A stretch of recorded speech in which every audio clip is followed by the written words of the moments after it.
गडचिरोली जिल्ह्यामधील दुर्गम भागामध्ये असलेल्या कवडे या गावाला मुख्यमंत्री फडणवीस आज भेट देणार आहेत।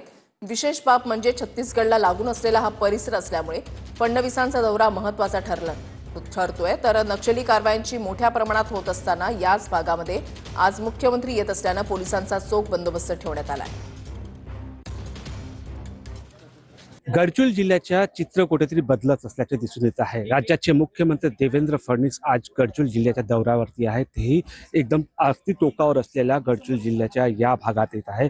कवंडे या गावामध्ये राज्याचे मुख्यमंत्री येत आहे। शासनाच्या विविध योजनांच्या येथे लाभार्थ्यांना वाटप होणार आहे। सायकल असो, शिलाई मशीन असो, अशा प्रकारचे साहित्याचे वाटप जे सरकारची योजना असते त्याद्वारे वाटप करण्यात येणार आहे।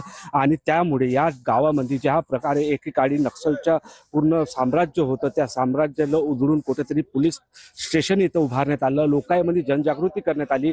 शासनाची योजना पोलीसद्वारे जनतेपर्यंत पोहोचवण्याचा प्रयत्न या ठिकाणी केला जातो। त्याच्यामुळे हा अतिशय महत्त्वाचा मानला जातो। कारण मुख्यमंत्रीचा दौरा ज्या भागामध्ये जेव्हा पाऊस येतो आणि नदी नाले तुडुंब भरतात तेव्हा आरोग्याची मोठी समस्या होते। त्यामुळे आता मुख्यमंत्री या संपूर्ण प्रकरणाकडे लक्ष देणार का हे बघणं महत्त्वाचं आहे। निलेश दहा, TV9 मराठी।